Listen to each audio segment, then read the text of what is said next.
What's up, my kings and queens and all in between? It's Andrew Velázquez with another episode of Mindful Artist Podcast. Thank you so much for being here today. I have such a special guest that I've been wanting to have on the podcast for such a long time. It's my birthday, and so this is a very special episode. But before I get into that and who this special guest is, some of you might recognize him already, but I wanted to ask you a favor. Since it's my birthday, if you could do me a big, solid gift and go to the podcast reviews, leave us some stars, share this with somebody that you love, that you know will resonate with. And that song you just heard, Mi Corazon, written by myself, produced by Aaron McClendon, you can download wherever you stream your favorite music. And just give us that thumbs up so we can most likely be in someone's algorithms, and it'll most likely pop up and be able to share with others, creatives like yourself. Also, if you're a creative entrepreneur that balances spirituality while being in business, you can email me at mindfulartistpodcast@gmail.com to be a guest, or if you know someone as well. So today, as you can see, I have a very handsome individual. Yes, I have my husband, Johnny Debut, you guys. Let's give him a round of applause. I'm so excited. So who is Johnny Debut? Johnny Debut is a former casting manager and agent in the film and television industry. He has a degree in interdisciplinary collaborations from California Institute of the Arts. Johnny has found a way to utilize his past skills and incorporate them into a successful career in fitness. Johnny Debut is a certified indoor cycling instructor for almost 18 years, making multiple years on class past top 20. He is the owner of Debut Industries Personal Training, you guys.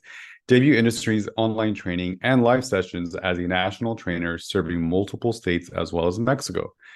His unique approach to fitness has landed him with multiple celebrity clientele, as well as Adidas in-house corporate training.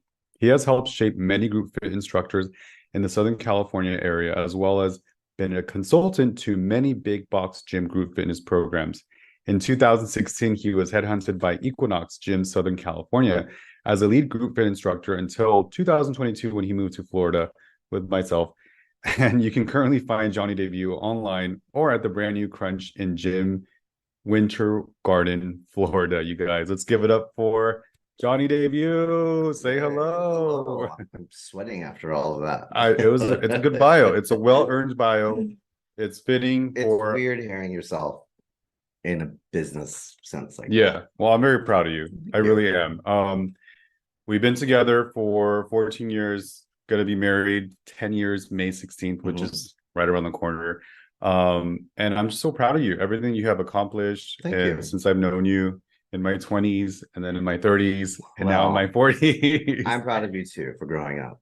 Yeah, it kind of happens. It kind of happens. So why I think Johnny Debut is a perfect guest for Mindful Artist Podcast for so many reasons, because he is that light of inspiration to his clientele. I have personally seen the testimonies of their evolution and their growth and their transformation, really, to see them come in maybe a little bit lost, a little bit unsure of who they are, and through his therapy, through his coaching, through his nutritional advice, they flourish. And for some reason, about 90% of the female clientele ends up pregnant. I'm like, what's going on there?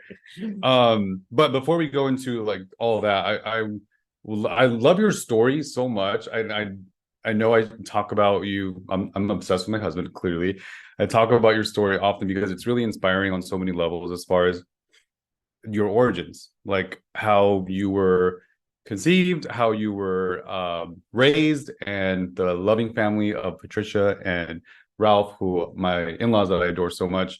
And I feel like that's shaped a little bit of your essence and your adulthood and who Johnny Debut is now. You don't got to go into too much detail, but whatever you want to share, because I feel I'm an open book. I always have been. I feel like that helps other creatives kind of figure out and find themselves too, because you're exactly that. You're the representation of living authenticity, finding who they are, even through like struggles, and then blossoming and triumphing through. So tell us a little bit about the origins and the. Well, first off, like what you said about like living your authentic self. Sometimes part of living your authentic self, especially as LGBTQIA, we call it queer now. When I was young, we didn't call it queer. That was a derogatory term, but we've somehow taken that back. living in a queer world, we're not always living our true authentic self, which in turn kind of becomes our true authentic self, which is why we have communities, so they understand like why we code switch and why we do certain things for that. I'm actually a really private person, but I'll tell everybody that I trust, or I really don't care. I think that's kind of living in your authentic self. So if I say something about myself, I just don't care. I don't care what other people think. I don't care what, I do care what certain people think, like you. But they're not paying my bills, you do pay part of my bills. So I care about like, very certain people, my parents' opinion. I still call mom and dad for mom and dad advice, even if it's totally out of their wheelhouse. I do care about what a lot of people think, but at the end of the day, I think true authenticity is when you just say what you feel, and sometimes that means not saying what you feel in order to protect a certain situation. So you do have to kind of code switch a certain way, depending. And I think it's maybe because I was raised at the tail end of AIDS, HIV. We lost. I have a lot of friends that we've lost, in our whole group of friends growing up. So we knew when to bring certain things up, when not to bring certain things up. So we do carry that sort of code switching type of thing. That isn't, in my opinion, authenticity, but for somehow it's become our cultural authenticity, if that makes sense. 100%. It's kind of like two different sides of the coin that we've kind of adopted into our own personalities, which is what makes being queer kind of great. It's kind of our own secret languages here and there. But in terms of what you're talking about, origin, like where I'm from, like my birth and everything, whatever you want to share. Well, it's going to connect with people. Yeah, I mean, I'm a little adopted kid with two amazing parents who are my parents. As far as I'm concerned, they birthed me through and through. From Sacramento, California. Actually, it's a little town east of Sacramento called Auburn. I call it a little shit kicking town. I don't know if we're allowed to cuss on here. Yes. I have a potty mouth, so it's gonna come out no matter what. I was raised in this town called Auburn. Very white, very suburban. Actually, I'll say all classes. I won't even say lower middle class, because we had the rich and we had the poor. And there were a few of us in between, I think, that kind of lived that middle line, and that was my parents. And so I was raised very white suburban, and I knew it. I call it my valley girl. Yeah, I was raised literally in the Sacramento Valley. I got out of school. I hated school, everything about it. I didn't early in the morning. So I got out of school at a very early age, at about 16. I left high school with the intention of going to junior college, which I did with a clear path. I decided I want to go to California Institute of Arts. It's the only school I wanted to apply for. So I applied for it. I got in, got in a year later after being out of high school, and I started my journey at Cal Arts. I started as a theater major, ended up staying within the theater school, but also working through the music school, graduating with a focus on interdisciplinary collaboration, which I almost got kicked out for. It's when you carry dual majors, kind of worked with all the mediums, all the departments. So if there was a degree for being a manager, or almost like a creative director, creative direction, even like movie critics, that type of stuff, I would necessarily fall under that category. Not so much now, because I haven't been working in that field for so long, but that's exactly what I did. I went on, I became Central Casting's probably youngest commercial agent on record. I was 22, sitting in pretty big production offices, working my butt off as a casting agent for Central Casting. I did that for about 2 years.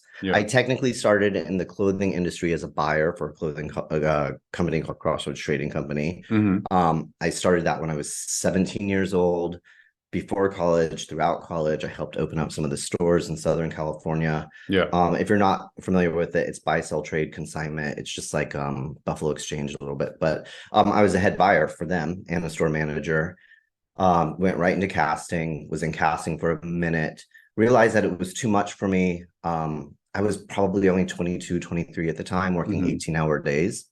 Wow. And I just wasn't ready for it. And I would call my mom crying behind a dumpster sometimes, just saying, why the dumpster? I want to quit, because it's the only place I could sit back and be alone. Yeah, I was alone. I was, they would order us office food. I'd just be on my way out the door, and then they'd be like, oh, you're here for another 6 hours. And they just order us food. I got fat. I got depressed. It was really bad. I got headhunted by another agency, an agency for talent. They brought me in a couple days a week, very low pay. It was just a way to get out. So I said, okay, that's enough to pay my rent, barely eat, choose between a few bills.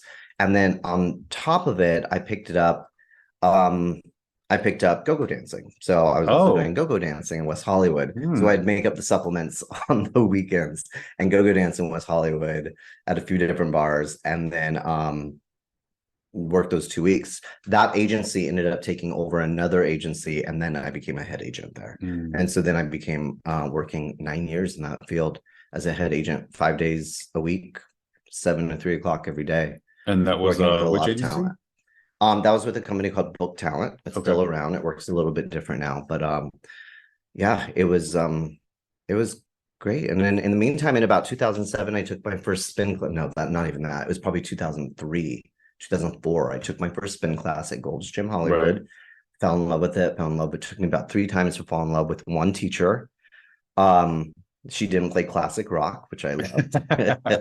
I like classic rock, but not in my spin class. Not in the spin class. And there's only so many times you can hear "Don't Stop Believing." Totally. It just drives me nuts. That, and when I hear Red Hot Chili Peppers, I want to stab someone in the eye. It's really awful. Yeah. So not my vibe at all. No. So it took me about 3 classes. And I was hooked, and I loved it. And I think that it kind of saved my life in a lot of sort of ways, because I found moments of, oh, this is happiness, when I was realizing I wasn't happy at certain things. So I was able to like make adjustments, and I said, this is what I want to go for. And I looked at my instructor, her name was Kate, and she would say things that I just resonated with. And I said, I have to do what you're doing. I have to. Can I ask what she said? She would make references to like just kind of general things about this is the moment in your day when. And it would it would be like one interval where you're just like pushing so hard, and she wants to give you that 100%. And I still use that in the way I teach today. I recognize that. And it puts you in this place of, I can do this, but you're also high as a kite, you know? Yeah. My objective isn't just to get people excited in class. I want to make them high as a fucking kite. Yeah. Like, and when they get that high, something happens with the chemicals in your brain that allows other things to open up, whether it's realizing you're happy, unhappy. And that's exactly the class that I realized I hate my job. I hate how I live. And so I started trying to make small changes. I started getting healthier. I started eating better things. I would go up and down, you know. And I got really good at my job as an agent. I think because of that, I started to learn boundaries. I started to get happier with just different things. But in the end, I think it was you who told me I had to quit when you came and you rolled some calls for me one day. And you were like, my assistant called out and I said, hey, I'll give you $200 if you come down and roll calls for 30 minutes. Yep. You came down. I think we were been dating maybe 6 months. Yep. Sounds about right. I came home and you said, you have to quit that job. You're a terrible human being. Yeah. And I kind of had to explain to you that it's not being terrible. It's an industry that runs a very specific way. Yeah. And it was like buy, sell, trade. It's very quick. It's like you pick up the phone and you're one person, and you pick up the phone and you're another person, which goes back to why and how we learn to do that as code changing. Yeah. And it makes us good at our job. You have it. You've talked about it. Like when you go to work, you call it macting. It's not disgenuine. It's just style stepping. Yeah, it's what you're doing for the moment, how you have to talk to people, you know. I think a lot of minorities do it. Yeah. I think like we can all kind of relate to it, you know. Absolutely. Definitely a couple takeaways. Thank you for sharing and being vulnerable about that. I mean, that's what I'm talking about, is like being just unapologetically yourself and not giving a fuck about what other people are going to think about you, and you're going to just make the decisions based off of what brings you joy, what makes you feel happy and good at that moment. So I mean, even taking a risk as far as being like a go dancer, being as vulnerable as that, and exposing yourself and using that art as a way to like express yourself, but also kind of feel liberated and make an income, and then use that platform to move forward to get to the next level. So I do feel, because I love hearing the stories about CalArts and how underground that like experience was, and raw. And it wasn't, nothing was it wasn't, there were no rules. There was no social media either. Correct. So we could get away with just anything. We could do drugs, we can do, you know, and nobody had to record it. We had art openings that just were just different cultures coming together, just getting drunk and discussing stupid things, and just, which Yeah. at the time was stupid, but like it's now you look back and you're like, wow, we were really changing the world at that time, and it kind of opened up your eyes, which is why like I get nervous when people say I'm not going to college. I think to myself, okay, what are you going to do? Are you going to travel? Are you going to do this? Yeah. How are you going to educate yourself on the world as it works, not just like the hometown you grew up in, going to go get that, like, meeting different cultures, meeting different, people that you might not agree with, and understanding that. I was the first gay for so many people at my college, they're like, wow, you're gay. It's like, wow, I've never met a gay. What is that? You're like, what? That's so weird, like, so you're gonna like poop rainbow now? It's like, so yeah, they're totally, and the like what is considered now the quote unquote insulting questions, I'm so used to it because that was my generation. So it's you have to meet people like that. And I got to meet people like that. It wasn't until I was older that I realized that, it wasn't until I moved out of Cal Arts and moved into a neighborhood probably about 10 years ago that I realized I don't have as many Black friends as I used to have. You forget, like, you come together as a cultural group and you learn all about the liberal arts and stuff, and you discuss it, and you discuss like all these things, and then all of a sudden you go out into the real world and you're pushed back into your corners, right? You're pushed back into your demographics, and that's a kind of scary thing. No, the human experience is supposed to explore and is supposed to have diversity and just different walks of life that are gonna walk past your journey and intercross with each other's energy. Then I went to fashion school and cosmetology school, but Mac Cosmetics, all my 20s was basically my CalArts, as you explained it. And I'm very grateful for that because it shaped a lot of, I think, my adulthood and my finding myself. And I feel that CalArts was that for you. Probably more so because you could fail a lot harder than we could. Like we could do drugs all night and miss the next day of school, and we'd still have a roof over our head. I mean, I don't know. I can't. But the thing is that we also couldn't, like, we didn't have to pay our bills. We just had to go to school. I mean, we were a cutthroat program, but we did it somehow. Like we did it. We'd party till 4 a.m., wake up at 7 and have 15 hours of school. Essentially, you guys were kind of the first influencers to influence one another. I guess so. Yeah.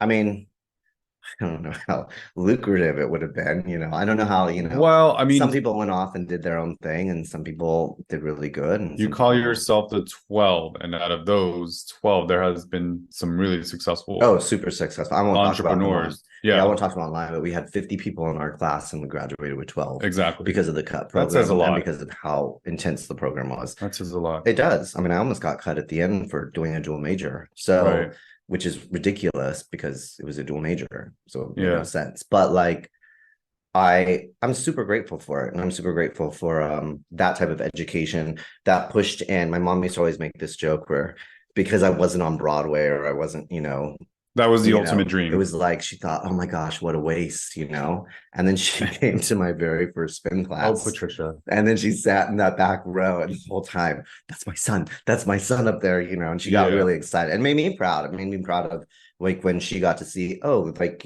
these things did pile onto my education. Absolutely went into me being an agent. It absolutely went into me being into like a casting agent, and then to a talent agent, and then figuring out that road about where I want to be in the industry, because I thought I was going to rule Hollywood.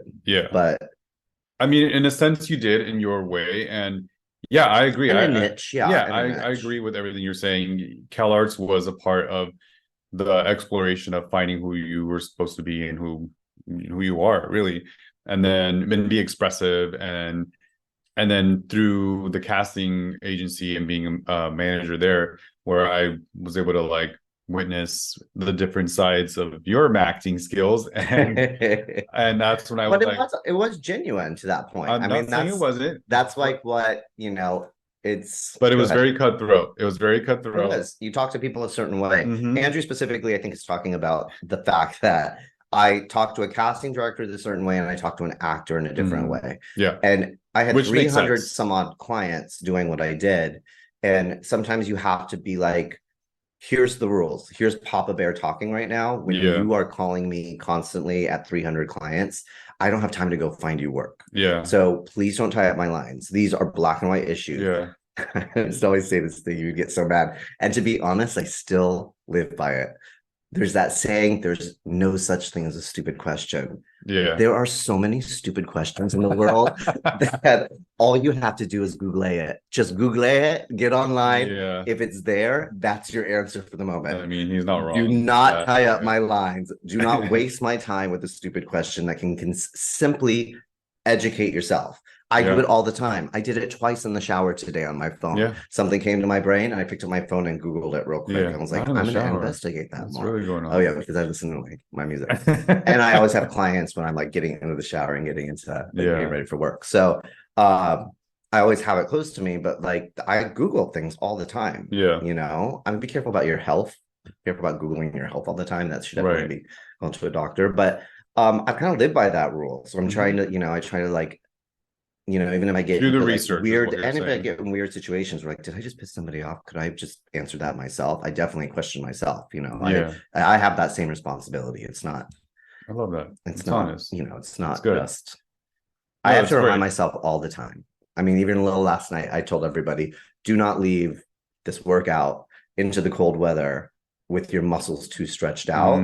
Slowly warm your body back up. And what did I do? I like stripped down and walked outside, and I walked out and my muscles froze. Yeah. So you always have to remember to take your own advice. It is very cold out here right now.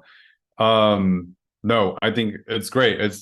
I'm very proud of all that. I'm proud that I was a part of it. I'm proud that I witnessed it and seen your evolution and the transformation happen from being a casting manager to a super successful personal trainer. I'm glad that I was able to give some input and insight and say like, hey, I see your passion over here. Why don't you try this out?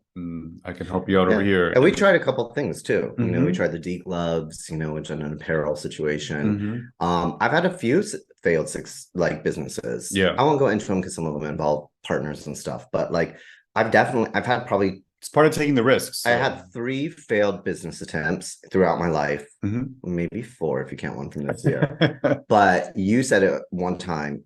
You said, well, why are you trying to invest in someone else with something? Why can't it just be you? Right. And it never occurred to me that my time has that value. People kept asking me that, but it took me those 2 correlations being, yeah, I could do that. So I just did it little by little. What I thought was going to be a slow process on getting rid of being in the entertainment industry and transfer over to debut industries full time. I think it happened in 4 months. Yeah, it's incredible. I think within 4 months, I went from 3 clients to like 15. Yeah, I remember those days. And I remember I'll never forget, I was sitting there with a pen and paper, looking at how much I was making. And then I started to take on like my first or 2 clients. And then I wrote down, okay, if I had 11 clients, this is how much I could make. Yeah. And I passed the paper across from Andrew. I was like, can you believe I could make that much in a month? I mean, I think before we left LA, I had 27 clients.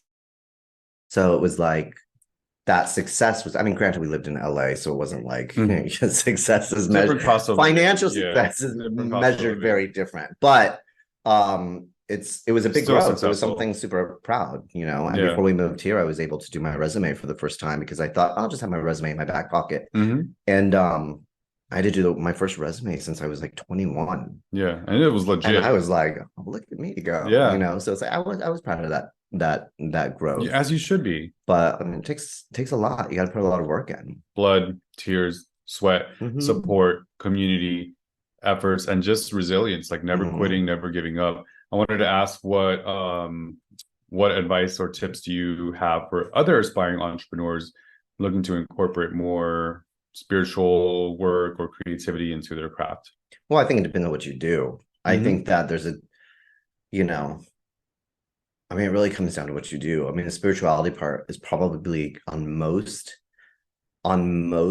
types of businesses going to be just on your own personal end, because you want to be careful about playing with that type of stuff. When it comes to spirituality, you want to detract any customers. It's different for each individual. Like yeah. So I guess it really comes down to like what you want to do. I think for us, because you're more creative, you're going to be around more creative types, so they're going to expect more spiritual talk, that type of stuff. Especially with me, more spiritual talk. I don't talk a lot of spiritual stuff. I kind of think that I like to talk about it black and white. but we all live in the gray area. This is black, this is white. Let's just live in the gray area because that's really how it is. That's the problem, I think, in the fitness world, is that you watch all these Instagrams and TikToks and you're like, that's what I need to do. Or those stupid things that say, don't do this, do this. No, do it all. Do it all. And whatever works for you, do it all. Unless it's something that's actually dangerous that they're trying to point out.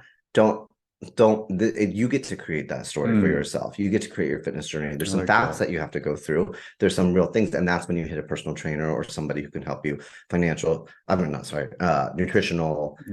physical. If you're getting over something, you know, I've had a lot of clients. I love CrossFit because it hurts people so much, and then they come to me.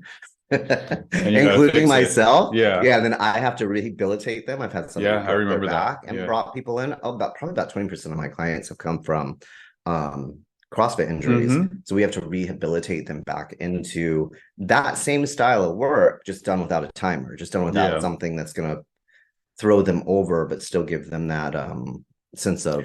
Well, you're the first one that I finally understood that it doesn't have to be about mass and the heavy lifting all the time or eating this amount of calories to just be like big. I associate it with being larger to being healthier, but it's not. It's actually. Well, I think there's a real problem with men. I think there's a problem with men associating size with masculinity, or mass, or I mean, go watch that show 100 on was it on Hulu or Netflix or whatever, and it shows all these different types of athletes, and it comes in all different forms of body.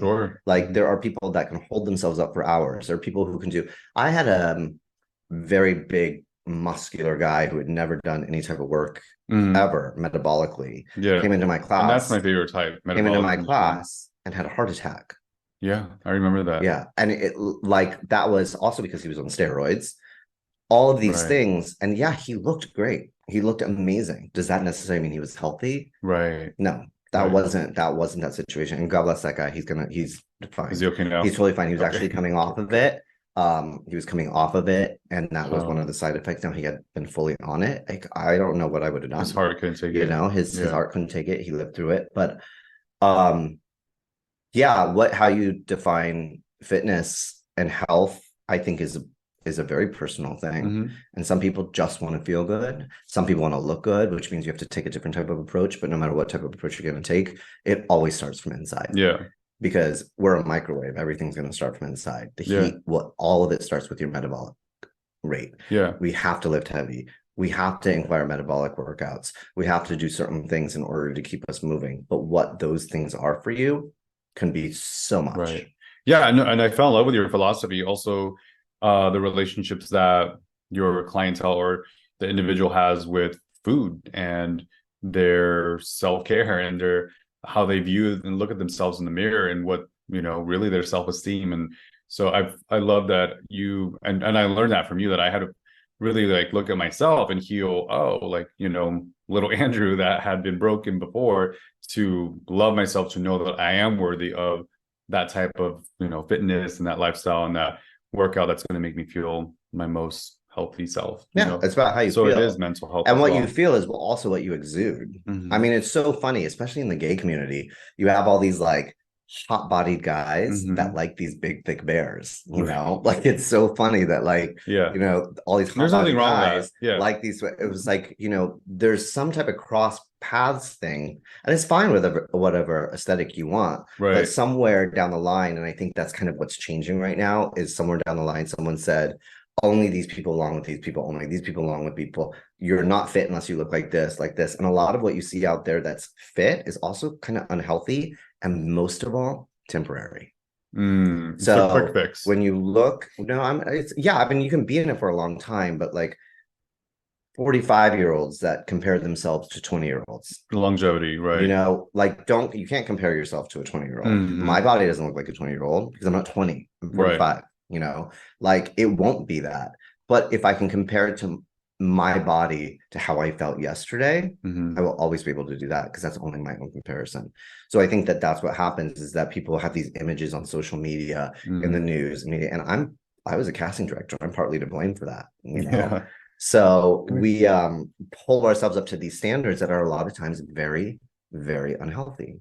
And So what's your take on that? How do you advise if I'm your client and I'm comparing myself to like all these ripped bodies like you're describing? I would shut it down really quick. And and not shut it down in a negative way. That's why I don't really care about the comparisons that you would want. I would say, what makes you happy? What is the ultimate one thing that you want? Yeah. Like out of anything physically and emotionally. And how can we bring those two things together? We'd have to look at your regular life. Do you like your job? There you go. What's your family life like? You know how many people I've trained that just, after like 6 months, they're just like, I realize I hate my life. I hate everything about it. I hate where I live.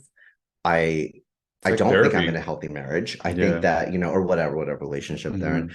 I never dealt, I've had people before where like 4 months comes around and you're like, my grandpa touched me. The real stuff starts to come out. That's the stuff that makes you unhealthy. That's the stuff that you carry on your back all day, every day, and you don't let go. So there's different the traumas that we store. Yeah, I guess it's the traumas. It's, but here's the thing. And, I've said this to you guys before, like when you guys are talking about traumas and stuff, some people don't need to talk about their traumas. Like some people just need to work it out. Right. Yeah. Some people need therapy. Some people don't need therapy. Some people are really good at working with their own traumas. It's naturally built into them. As long as it's released to some degree and it's purged, whatever works for the individual. I go to Marshall's.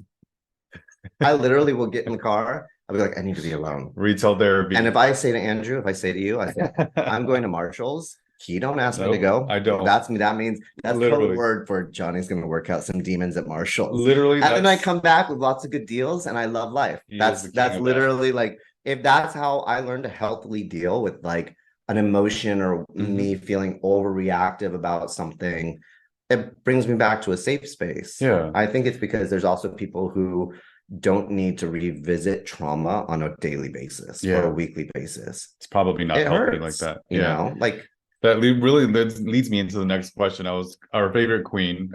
She always says, how are you going to love somebody else if you can't love your damn self, right? So for Johnny debut, what's your self-care beauty regimen? What's you talked about retail therapy, so that's one. But do you take time selfishly for yourself and before you are service to others? And what does that entail? Oh man, that's literally what I preach. I mean, I preach it in my classes and everything like that. I always tell everybody, before I have rules in my class. When this class starts, let's say it's an indoor cycling class. 1, you always ride with resistance. 2, you respect your fellow teammates. That means no cell phones, no chit chat.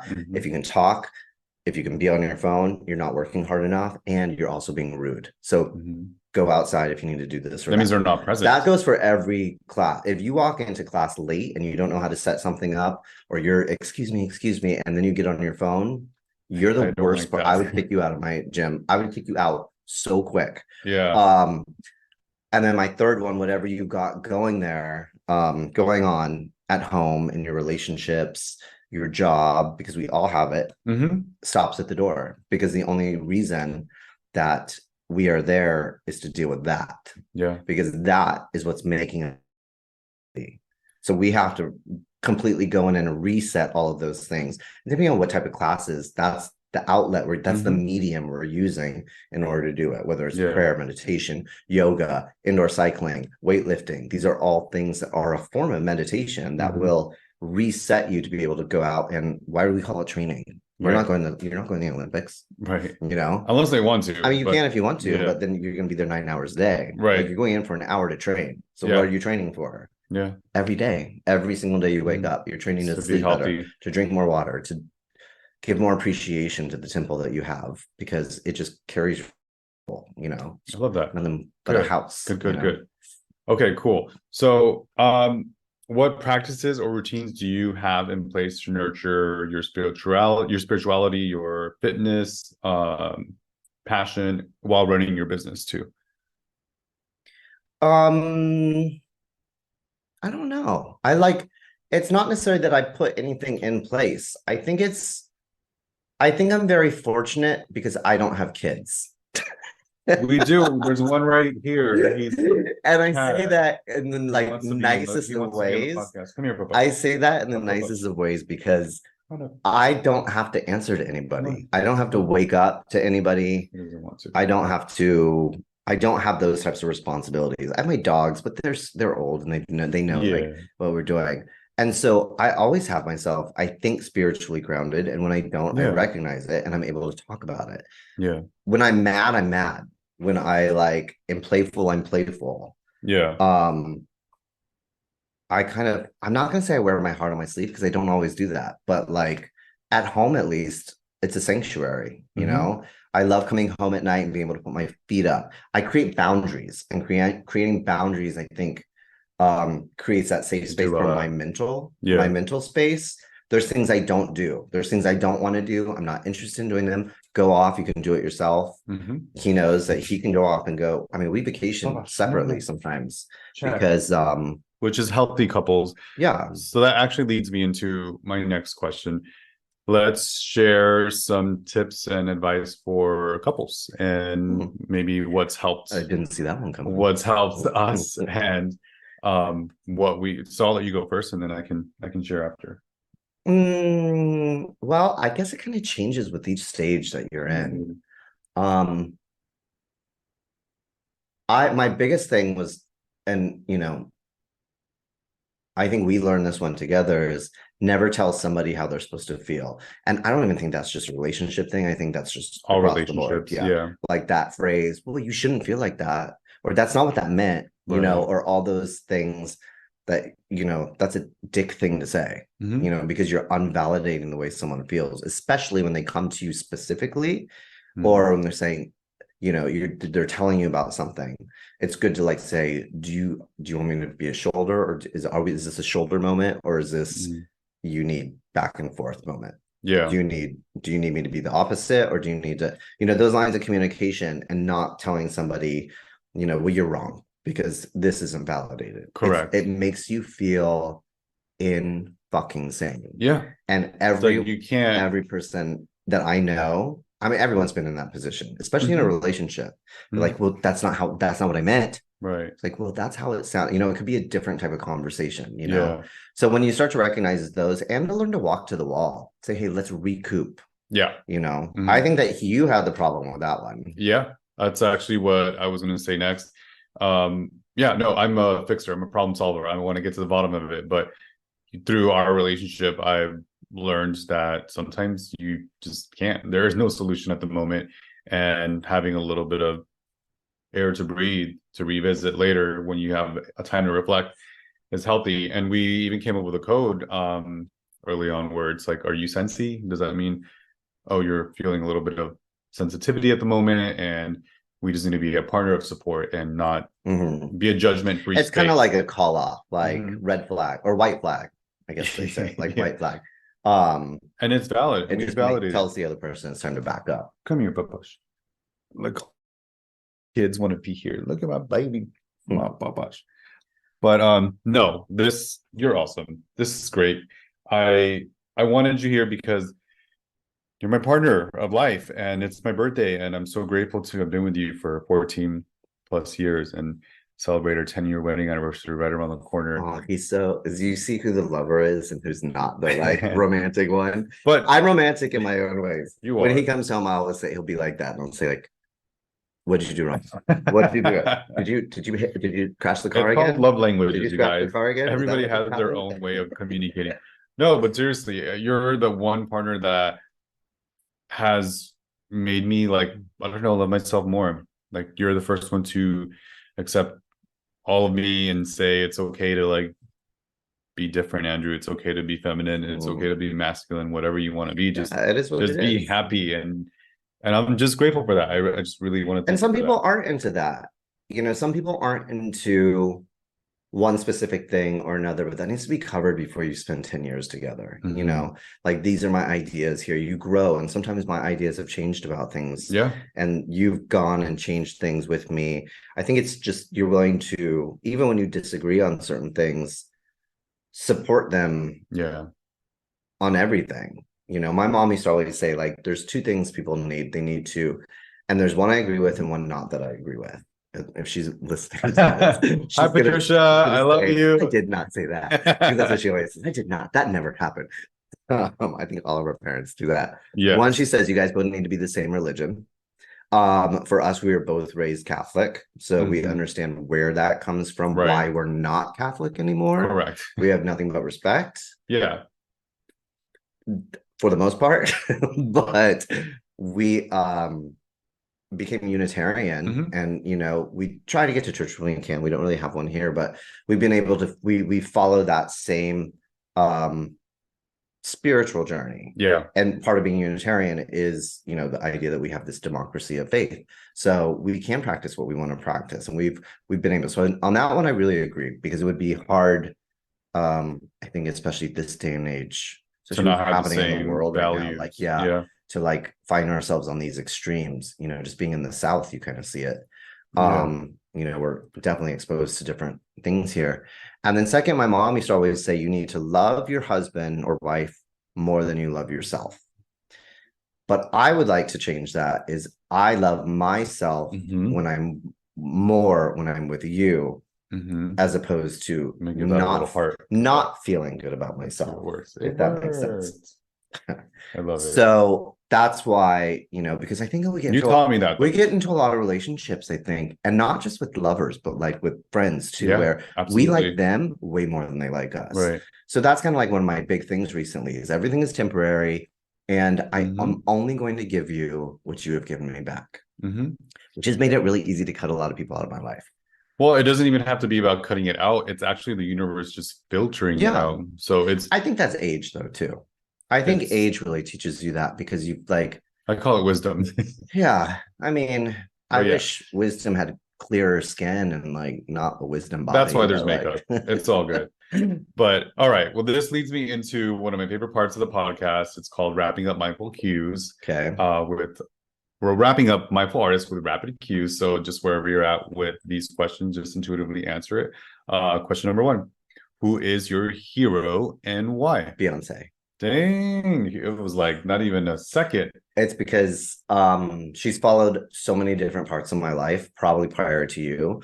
And it's not because, Beyonce, single lady. It's not like one specific thing. It's because every album she's ever done has followed exactly my life. I used to have Get Me Bodied would come on my set when I would go dance. And that's the first time it came into me, when I was exposing myself in that kind of way, making more money than God in an hour. And then it just gave me this confidence. And I started hearing what she was saying. And it's not about her, it's about us. She writes these anthems for us. So I am constantly, and just recently, I'm the one, I'm the only one. No one else can think like me. And that's a great thing for your business entrepreneurs too, is because you are the only one. You're the only one that thinks like you. Do not do things the same way. You are your own business. And all of those things ring in my head all the time. So I always get to go back to Beyonce when I need that extra moment of you got this. You got this. Her. Yeah. She's amazing. Good. All right. That's gonna be the obvious for number 2. What is your favorite music album of all time and why? Oh, that actually isn't. Oh, okay. I will say Homogenic is my best. Is my favorite. Homogenic. Homogenic is my favorite from Bjork. And I think that's because I was in a really, really talk about wearing your heart on your sleeve. I was in my very first relationship that I was in romantically was an abusive relationship. Super abusive. I leave out certain details because that's not for everybody to know. But it did end up very subpoenaed by McDonald's, tried to beat up my mom. It was like an episode out of Cops, bad boy, what you gonna do, right? So when I was in that relationship with that year, Homogenic had come out. And that's a great album. I had considered a lot of really dark things, never suicide, but I considered really awful things. Leaving home, what most people in abuse situations, because I was embarrassed. I didn't know. I thought I got myself into it. I thought everything was my fault. That album saved my life from beginning to end, all day, every night. Every song could relate to one emotion that I was going through within that year and a half that I was with that person. I do love that album. And it's funny that was the concert that we both experienced. It comes around. Passed away. All right. Last question for wrapping up mindful artists, rapid cues. What is your favorite quote of all time? Mm, Could be a quote that you say actually. it's probably RuPaul. You know, they don't pay your bills, you pay them no mind. I Hey, mean, that's I think that that's kind of because that's I a love that. defense mechanism that we've always come up with. Hmm. Um, especially queer from my age range, like that bracket. Yeah. You know, because you have the one above us right now that's, you know, our bitter old gays, which we love. We've got a lot of We're bitter not old gay around. We're not friends. that far. And then but we're bitter old gays to like the ones who are in their Correct. 20s now, you know. Correct. So there's certain words and verbology that we use or that I Yeah. use that like they're like, hey, that's not political. It's like when you're called a faggot every single day until you're Yeah. 18, Right. you know, You got to grow a develop that tough backbone. You know skin. what I mean? Yeah. Like it Yeah. sucks that it happened, but you know, we were able to like reinvent ourselves because of And it. take the power I back. I I would not change one thing about that also. Hmm. It sounds dark, but I would never Yeah. change. You know, I think that that's kind of what pride is too. Hmm. Like pride is also being part of all of those all of those moments that led up into the character of who Yeah. you are. Like Hmm. I've been beat up enough, not physically, but like, you know, when I was a kid, we used to watch, I remember watching not Oprah, one of those talk shows about whether or not we should be Ricky Lake, allowed. No, I don't know. It was one of those shows in the Benny afternoon. Jones. Shut up. We were like watching one of those shows on whether or not we, as in gay people, should be allowed Mm. in public swimming pools with kids. And it Mm. was an open, honest discussion Yeah. on afternoon and daytime. Yeah. And there was a panel of gay people and doctors, and it was them against everybody. Yeah. And so we had to sit there as gay kids and just watch it And take it. and be like look at our parents, and our parents like, Mhm. I don't know about this. And you know, so Yeah. that's what we were subjected to. And you might not, it might have been awful, but that's hate, that was bigotry Yeah. happening right in front of. It was a sign of the times. But that stuff made us stronger. Yeah. It made I us be able agree. to like become entrepreneurs. I think that that's why so many, you know, queer people our age are associated with, you know, especially Yeah. if we don't have kids, associated with an extra income, with more money, being more successful. You know, statistics have shown a lot of that type of stuff. Yeah. So It's the resiliency. It's being able to adapt to your it's surroundings. about being alone. I think that we learn to be alone at a younger Hmm. age and being Hmm. able to be cool with being alone. And being creative with developing community wherever you go. Oh yeah. And that's also why I wanted to have you on here because we have done that. And I'm super grateful for Mhm. this big risk of moving across the country. I honestly would not have done it without you. And to come here and be vulnerable and almost kind of reinvent ourselves again. I love it. I mean, It's been a beautiful you have experience. moments that So are scary, but it's not a full reinvention, you know, because we still have taken everything that we've had in the past and just are utilizing it in a different way now, yeah, which every business needs to do at some point. and purging and learning Otherwise, you that end up like 24-hour fitness with green machines, you know, and like purging a lot of stuff that we maybe didn't materialistically did not need, where it was just being consuming to just consume, and now it opened up space and energy for other parts of us that are going to grow and expand and help others. And that's really where we're at now. We're developing more community. We're my kings and queens and all in between. I'm so grateful that I'm able to share this story with you and my dog, who's dogs are making walking. a lot of noise right now, and my husband, Johnny Debut, on my birthday. Where can we find you? What do you want to plug? Tell everybody where we Gosh, can. plug. Well, if you're ever in Winter Garden, Florida, which is just a suburb of Orlando, I'm at Crunch Gym in Hey, Winter Garden. it's the best class ever, Technically, guys. Kissimmee. There's a new one coming into Okay. another location. I forget where, but that's where I'm teaching currently. But you can always find me online at debutindustries.com, or you can find my Instagram at Johnny Debut. It's not private. You can say come say hi, whatever. I'm always there. I have an open line. And if you're interested in online training, I do usually carry a short wait list. Right now, I have a spot opening up in January. I don't know when this is going to air, your birthday. My birthday. So in a few days, I'll have a spot open. I generally keep a spot open here or there just because I don't like to say no to people. I do all time zones, including Europe. Right now, I'm in all time zones in America and Mexico. So Amazing. if you would like some personal training, feel free to read up my website. In the comfort of your own home or gym, guys. Yes, I do remote training. And we talk about all that stuff. So not only can you get abs, you can get eyebrows, makeup, hair in one-stop shop. You guys, thank you so much for joining us. Yeah, thank Baby, you for having thank me. you so much for being here. Make sure that you follow, go to the description, Johnny Debut, and Andrew, debutindustries.com. And for everybody out there, make sure that you follow us on Instagram and Mindful Artist Podcast. If you like this episode, share it with somebody that you love, and make sure that you give us the ratings and the reviews. And that song you're about to hear, Mi Corazon, is produced by Aaron McLendon. You can download it wherever you stream your favorite music. Make sure you make an impact in someone's life, you guys. Much love and light to you all. And until the next time, I'll see you guys and see if it does the hearts. Yay! Bye, guys. Love you. Bye. Bye. Love you.